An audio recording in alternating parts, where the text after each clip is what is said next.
Hello friends, how are you? I am Sudesh Sharma. Welcome to you Sudesh Bhagana classes. Friends, you can see my more and more videos. Search on Sudesh Bhagana classes. Today we discuss about the SST lesson of 8th class, lesson number 5th. तो मित्रों, इसमें हम ये देखेंगे कि जनता ने क्या किया और क्या नहीं किया। हाँ, एक इम्पोर्टेंट बात है कि आप वीडियो को लाइक, शेयर और चैनल को सब्सक्राइब कर लें, क्योंकि सीटेट और एचटेट और जीके के पोर्शन के लिए ये वीडियोस बहुत ही महत्वपूर्ण होने वाली है। देखो, मैं एक बात आपको स्पष्ट बताती हूँ कि मैंने एनसीईआरटी की बुक्स को रीड करके नोट्स बनाए हैं, और यदि आपको नोट्स की ज़रूरत है तो आप कमेंट कर देना, तो मैं आपको मेरा नंबर दे दूंगी, जिससे कि आप मुझसे नोट्स प्राप्त कर सकते हैं। ठीक है। तो 18वीं सदी के मध्य राजाओं और नवाबों की ताकत छिनने लग गई थी। ठीक है। और उनके दरबारों में ना रेजिमेंट तैनात किए जा रहे थे, यानी कि 18वीं शताब्दी में ना राजाओं की जो ताकत है वो खत्म कर रही थी कंपनी, और रेजिडेंट तैनात कर रही थी, यानी कि कंपनी अपने दम पर हर कार्य कर रही थी। इसी प्रकार है ना, जो झांसी की रानी है लक्ष्मीबाई, वो चाहती थी कि उसका क्या हुआ, उसके पति की मृत्यु हो गई। झांसी की रानी के पति की क्या हो गई, मृत्यु हो गई। और फिर वो क्या चाहती थी कि है ना, मेरी जगह पर जो मेरा पुत्र है, और वो पुत्र भी क्या था, उसका गोद लिया हुआ था, उसको है ना कंपनी राजा मान ले। ठीक है। क्या चाहती थी झांसी की रानी कि मैंने जो पुत्र गोद ले रखा ना, उसी को कंपनी राजा मान ले।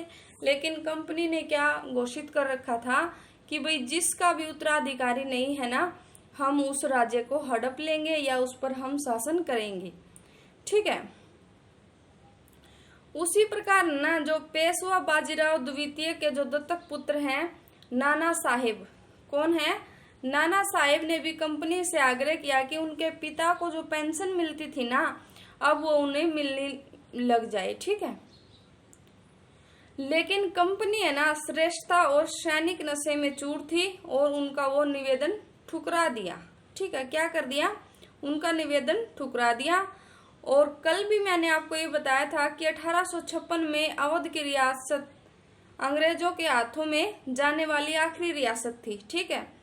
और 1801 में अवध पर एक संधि थोपी गई। क्या थोपी गई,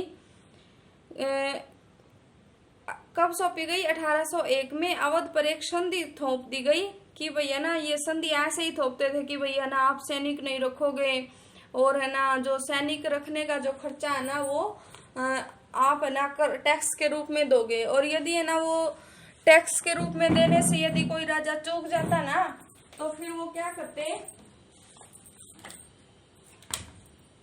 उस रेजिमेंट का आधा राज्य अपने अंदर मिला लेते थे। ठीक है, ऐसे करते थे।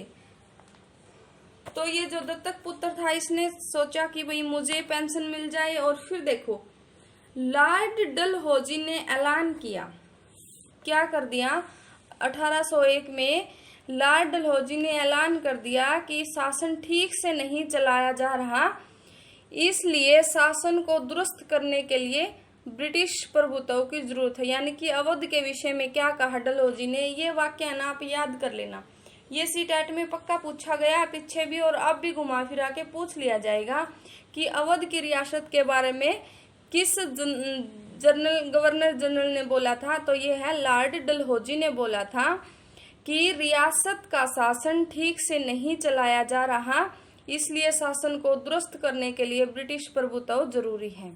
ठीक है, ऐसा बोला था। और जो कंपनी है ना, उसने जो मुगल है उनके शासन को खत्म करने की भी पूरी योजना बना ली थी। ठीक है।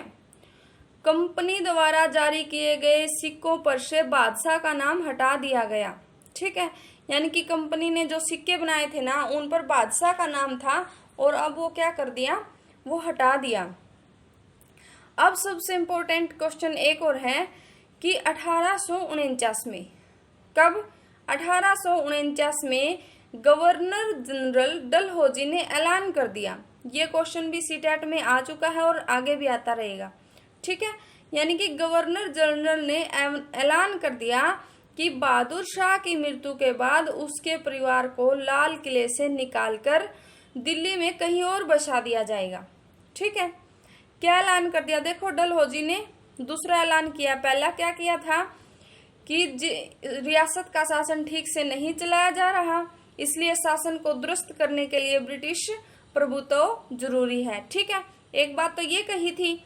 और सेकंड क्वेश्चन ये है कि 1849 में गवर्नर जनरल डलहौजी ने ऐलान कर दिया कि बहादुर शाह की मृत्यु के बाद उसका जो परिवार है उसको लाल किले से निकालकर दिल्ली में कहीं और बसा दिया जाएगा। ठीक है, फिर एक और इससे भी इम्पोर्टेंट एक और आ गया क्वेश्चन 1856 में। ठीक है, कब? देखो, ये 1849 में की थी पीछे वाली कि भाई बादशाह को के जो परिवार है उसको कहाँ बसा दिया जाएगा, दिल्ली में कहीं और बसा दिया जाएगा। ठीक है, फिर ये लास्ट टाइम आया था सीटेट में, लास्ट टाइम से लास्ट टाइम। ठीक है, यानी कि अब दिसंबर में हुआ था ना सीटेट, जून जो पीछे हुआ था ना जून जुलाई में, उसमें आया था। ठीक है, 1856 में गवर्नर जनरल कैनिंग ने फैसला लिया कि, किसने लिया भाई? कैनिंग ने। ये तीनों बात तो ना आप कॉपी में नोट कर लेना क्योंकि इनमें से क्वेश्चन पक्का आता है। ठीक है, कैनिंग ने क्या किया? ये फैसला लिया कि बहादुर शाह जफर की मृत्यु के बाद उनके किसी भी वंशज को बादशाह नहीं माना जाएगा। ठीक, देखो, डलहौजी ने क्या कहा कि बहादुर शाह की मृत्यु के बाद उसके परिवार को लाल किले से ही निकालकर कहीं दिल्ली में बसा दिया जाएगा।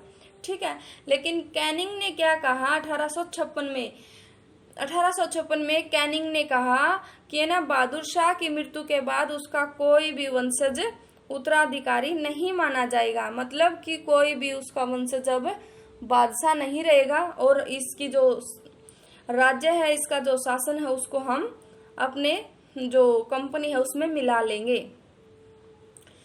और केवल है ना जो उनके राजकुमार हैं उनको केवल राजकुमारों की मान्यता दी जाएगी, लेकिन इनके बाद बादशाह नहीं माना जाएगा। ये किसने कहा? कैनिंग ने।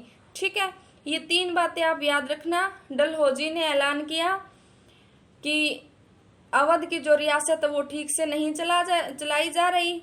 1849 में फिर डलहौजी ने क्या किया कि बहादुर शाह की मृत्यु के बाद उसके परिवार को दिल्ली में कहीं और बसा दिया जाएगा लाल किले से निकालकर। फिर 1856 में गवर्नर जनरल कैनिंग ने फैसला लिया कि इनकी मृत्यु के बाद, किसकी मृत्यु के बाद?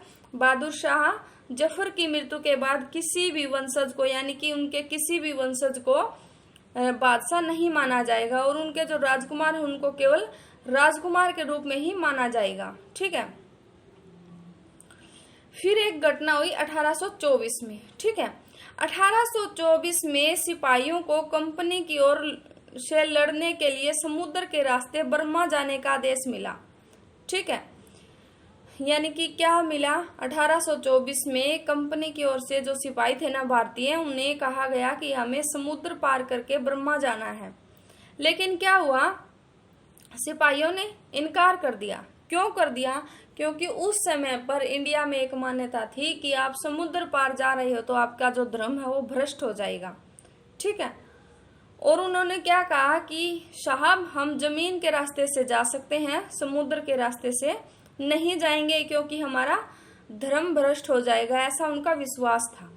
ठीक है, फिर क्या हुआ? इस बात के मद्देनजर रखते हुए 1856 में कंपनी ने एक नया कानून बनाया। क्या बनाया भाई? 1856 में कंपनी ने एक नया कानून बना दिया। यदि कोई व्यक्ति है ना कंपनी की सेना में नौकरी करेगा, क्या कानून बना दिया?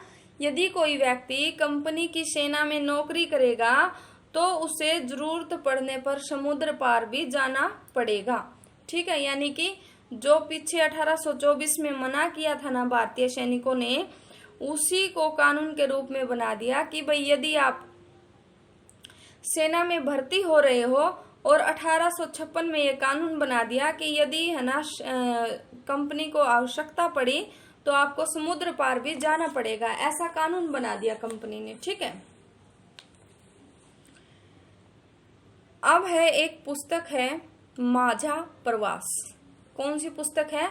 माझा प्रवास ये ना महाराष्ट्र के ब्राह्मण विष्णु भट्ट द्वारा लिखित है। क्या है? माझा प्रवास विष्णु भट्ट द्वारा लिखित है और जो कहाँ के हैं? महाराष्ट्र के हैं।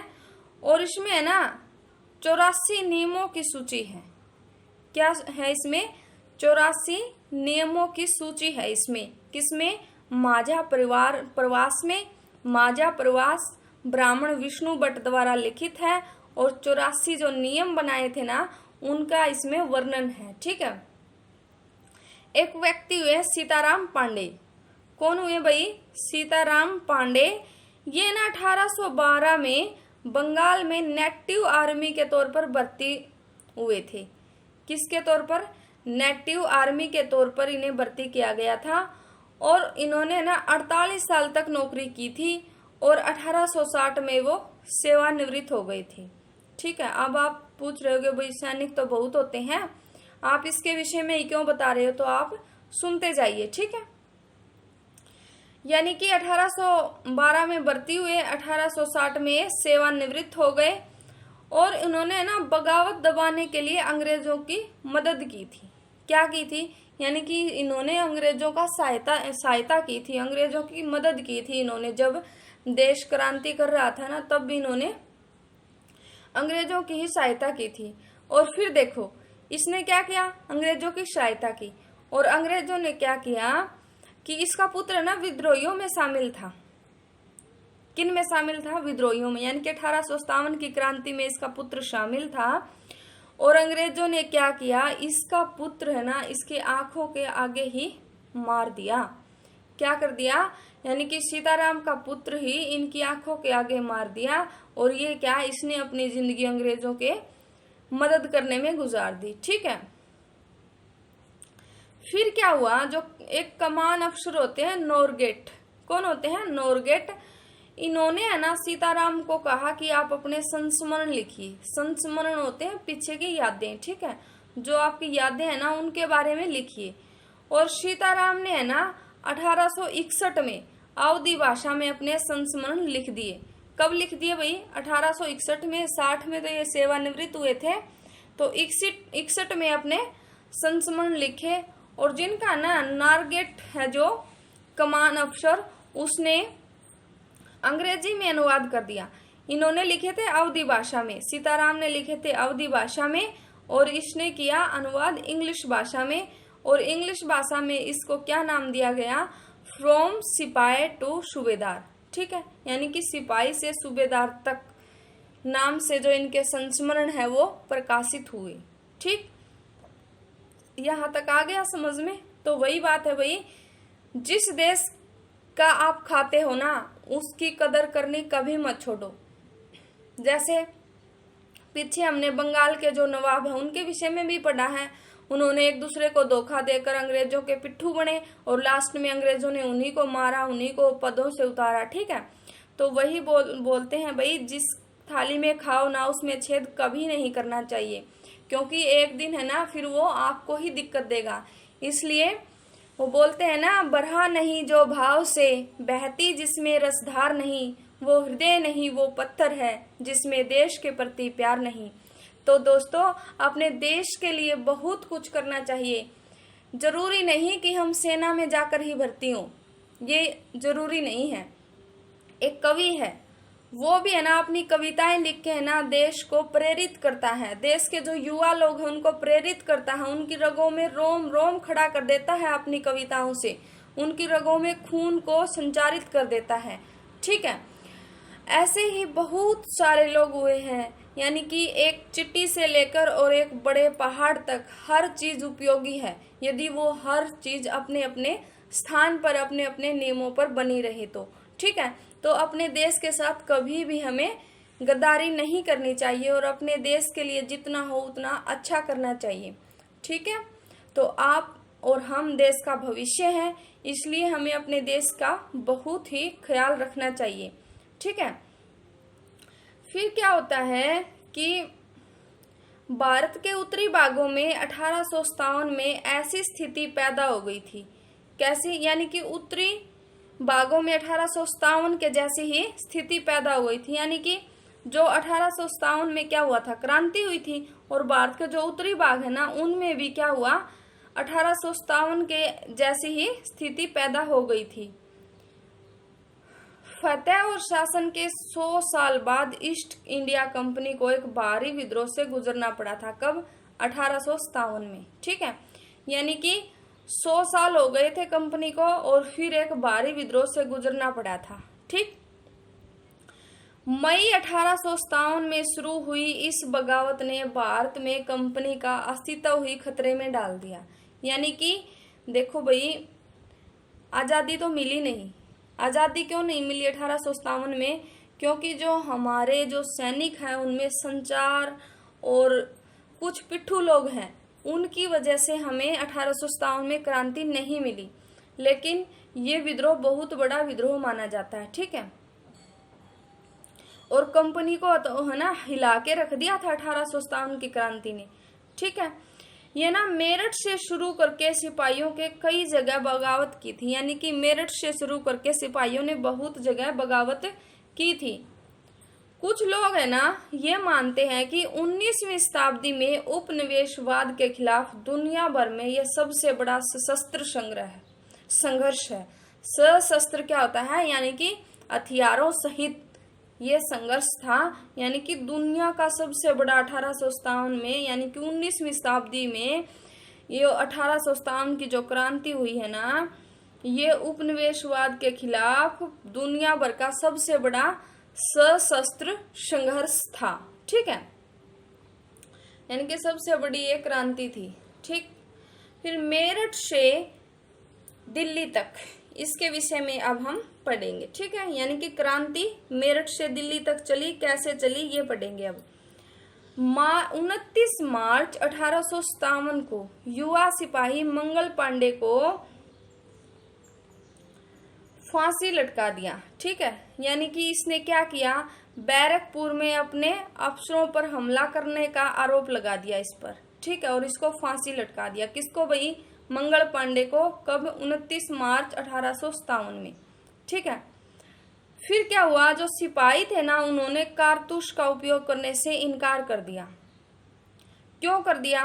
उनको ये पता चल गया कि भाई जो ये कारतूस है ना, ये गाय एवं सूअर की चर्बी से बने हैं।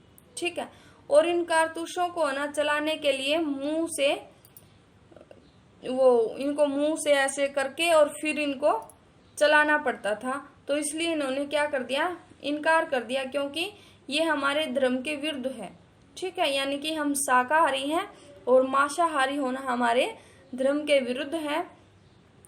तो इनकी सजा में है ना 9 मई 1857 में 85 सिपाहियों को नौकरी से निकाल दिया। कितने सिपाहियों को? 85 सिपाहियों को नौकरी से निकाल दिया तथा 10 वर्ष की सजा दे दी। जब इन्होंने कारतूस प्रयोग करने से मना कर दिया तो 10 वर्ष की सजा और 85 सिपाहियों को नौकरी से निकालकर और 10 वर्ष की उनको सजा दे दी। ठीक है, मेरठ में तैनात हुए भारतीय सिपाहियों ने 10 मई को मेरठ की जेल पर दावा बोलकर वहां बंद सिपाहियों को आजाद कर दिया। यानी कि जो ये 85 सिपाही बंद किए थे ना, इनको फिर इन्होंने आजाद कर दिया। वही फिल्म वाला सीन था भाई 1857 में, तो उसको वो फंस गया उसको पीट दिया, वो फंस गया उसको पीट दिया। ठीक है, तब फिरंगियों के खिलाफ युद्ध का ऐलान कर दिया। यानी कि उनको बाहर निकाल के और फिरंगियों के खिलाफ क्या कर दिया, युद्ध का ऐलान कर दिया। और वे मुगल सम्राट बहादुर शाह जफर को अपना शासन सौंपना चाहते थे। यानी कि ये मानते थे कि मुगल सम्राट बहादुर शाह जफर हैं हमारे नेता होने चाहिए और हम इनके नेतृत्व में ही आजादी हासिल करेंगे। ठीक है, फिर क्या होता है भाई, मेरठ के है ना कुछ एक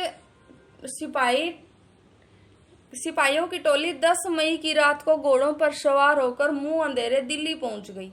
मेरठ से कहां पहुंच गए? दिल्ली पहुंच गए और अंग्रेजों से लड़कर उनके हथियार काबू में कर लिए। वही फिल्म वाला सीन है भाई, वहां पर खड़े थे अंग्रेज तोप वगैरह लिए, उनके मारे ओले बोले थप्पड़ और फिर क्या किया, उनके जो हथियार थे वो खुद ले लिए। ठीक है, और ये है ना दिल्ली गए क्यों थे? क्योंकि ये बादशाह से मिलना चाहते थे और फिर इन्होंने क्या किया, जबरदस्ती लाल किले में प्रवेश करके बहादुर शाह जफर को अपना नेता घोषित कर दिया। यानी कि जैसे ही उनके सिपाहियों के इन्होंने मारे, उनके हथियार खोस लिए, और फिर क्या किया, फिर किया कि भाई जाके बहादुर शाह जफर से राम राम प्रणाम की, और उसके बाद बोल दिया बहादुर शाह जफर की जय हो, महाराज की जय हो। ठीक है, यानी कि उसको अपना नेता घोषित कर लिया।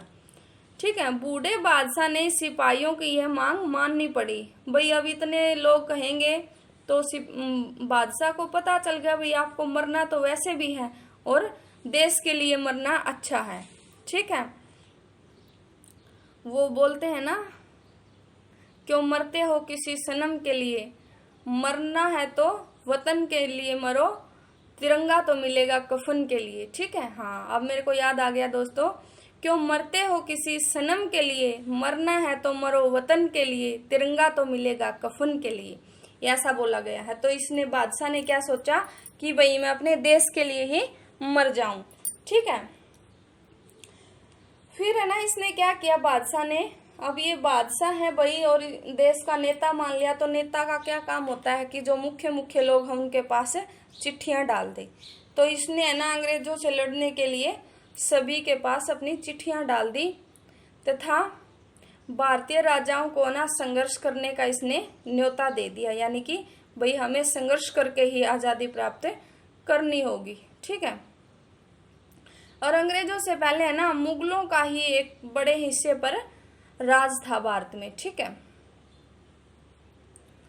फिर क्या होता है कि कवेलरी लाइनों में युद्ध, 3 जुलाई 1857 को 3000 विद्रोही बरेली से दिल्ली आ पहुंचे। कब? 3 जुलाई को 1857 को 3000 विद्रोही बरेली से दिल्ली आ पहुंचे और उन्होंने यमुना को पार किया तथा ब्रिटिश कवेलरी चौकियों पर दावा बोल दिया। यानी कि जो ब्रिटिश की जो कवेलरी और चौकियां थी ना उन पर दावा बोल दिया।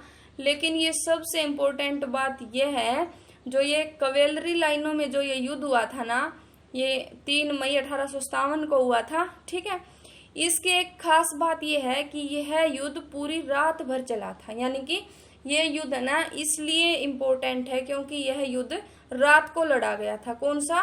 कवेलरी लाइनों में युद्ध।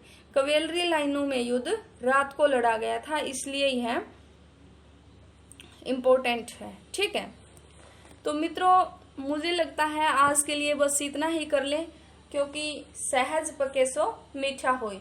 इसलिए ये जो अब मैं टॉपिक करवा रही हूँ ना, ये सीटेट और एचटेट और जीके की नज़र से बिल्कुल ही इम्पोर्टेंट टॉपिक है। ठीक है, आप इसको मिस मत करना। हो सके तो कॉपी और पेन साथ में लेकर बैठ जाया करो, जिससे कि जो इम्पोर्टेंट बातें हो वो नोट कर लो। ठीक है, तो आज के लिए ही मेरा यहाँ तक मानना कि आज के लिए बस सिर्फ इतना ही कर लेंगे, क्योंकि ज़्यादा में फिर आपको करने में परेशानी होगी। इसलिए मित्रों ना अपना ध्यान रखिए और पढ़ते रहिए। सीटेट कभी भी हो हमें तैयार रहना है।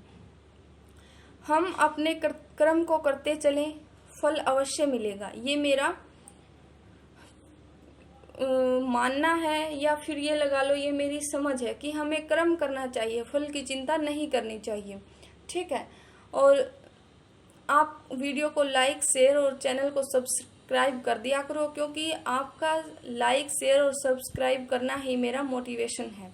ठीक है मित्रों, मैं सिर्फ इसलिए पढ़ाती हूँ क्योंकि मेरा पढ़ाने का शौक़ है। ठीक है, मैं पढ़ाने में बहुत ही अच्छा फील करती हूँ। मेरे एक ये शौक को पूरा करने के लिए मैं पढ़ाती हूँ। ठीक है, और मेरा कोई उद्देश्य नहीं है, और मैं ये सोचती हूँ कि मैं किसी का माध्यम बन जाऊँ। यानी कि यदि कोई मुझसे पढ़कर ये कहे कि हाँ मैंने सीटेट पास कर दिया है, मैंने एचटेट पास कर दिया है, हाँ मैंने जीके वहाँ से की थी, हिस्ट्री की जीके वहाँ से की थी, तो मित्रों इस पल के लिए यह बहुत ही सुकून का पल होगा जिस समय मैं यह सुनूंगी कि उस चैनल को देखकर, यानी कि सुदेश बगाना क्लासेस को देखकर मैंने ये वीडियोस देख के और सीटेट पास किया है, स्टेट पास किया है, और मेरा कोई उद्देश्य नहीं है। तो मित्रों आप पढ़ते रहिए और स्वस्थ रहिए, मस्त रहिए। क्योंकि स्वास्थ्य ही सबसे पहला जो धन है ना, वो सबसे पहला स्वास्थ्य है। यदि आप स्वस्थ होगे तो आपका मन भी स्वस्थ होगा और शरीर से भी आप हष्ट पुष्ट होंगे। तो यहीं तक हम आज करेंगे और मेरी आपसे फिर निवेदन है मित्रों, स्वस्थ रहिए, मस्त रहिए और अपना ख्याल रखिए। कल फिर मिलेंगे नेक्स्ट टॉपिक और नेक्स्ट वीडियो में। हाँ, अब जो टॉपिक्स हमारे चल रहे हैं ना, उनको आप मिस मत कीजिए, ये बहुत ही इम्पोर्टेंट है। ठीक है।